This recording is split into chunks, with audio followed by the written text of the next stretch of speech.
Now is the woman behind the Des Moines Register poll, president of the polling firm Seltzer and Company, J.N. Seltzer. Welcome to you.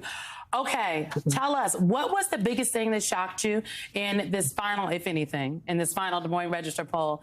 And make a prediction. What on a scale of 1 to 10, how much will the weather be a factor for caucus goers tomorrow? Well, on a scale of 1 to 10, it's certainly above 5. It's going to play a factor in who turns out. I think as the numbers started coming in, we look at it night by night as how that's going. And to see Nikki Haley in second place, it wasn't something we predicted, but we're open to that idea. I think what the thing that Steve really helped clarify is that if you look at every other number besides the horse race, besides her second place finish, you would think she's trailing, that she would be a third place and maybe a distant third place, because the underlying fundamentals are not the ones of a strong candidate surging. So even though her horse race number leapt a few percentage points, it's all of these other indicators that make us think her number in the poll is better than her number will be on Monday night, maybe. I want to focus a little bit on an intriguing number in your polling, where you're showing 11% of GOP caucus goers are likely, or at least intend right now, to vote for Biden come November. Talk us through that. That sort of it really stands out as a stark thing, because you're thinking Iowa GOP caucus goers, and that's going to be a baked-in, storyline for Republicans. But there, to your broader point, there is some real loose movement inside this GOP voting base. Well, you have a good eye to pick that number out.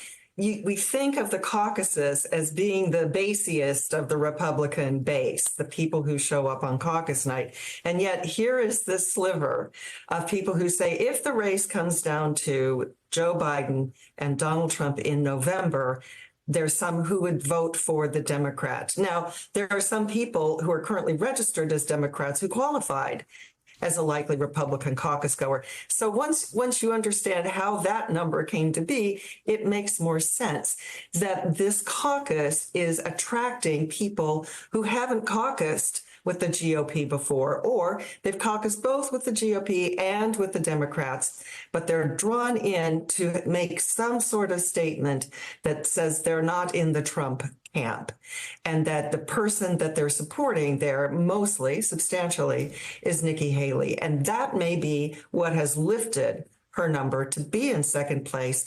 But it's also, it leaves sort of a question mark about the enthusiasm, because if you're a Democrat and you're thinking you're going to vote for Biden, your enthusiasm for a Republican is naturally going to be a little bit lower. Mm-hmm.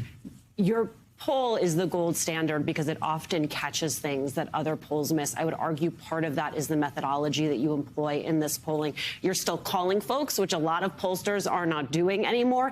And you had a very wide screen. You weren't just looking at people who have voted before, who have caucused before. You said, are you likely to caucus? And you use that as your initial screen. I think that is important given the number of first-time caucus goers who you show going to Donald Trump with really large support. Is there a way to take the lesson, the methodology of this polling, and apply it to a general election, given that phenomenon?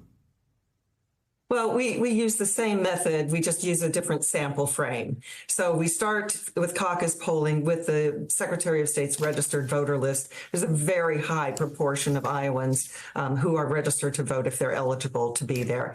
And then we don't care if you voted before.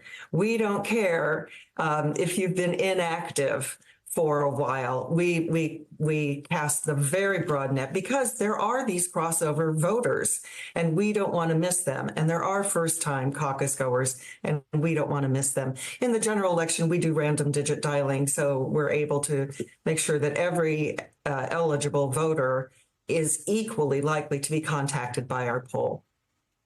J.N. Seltzer, one of the best. Thank you very much, and I'm sure we'll be in touch tomorrow.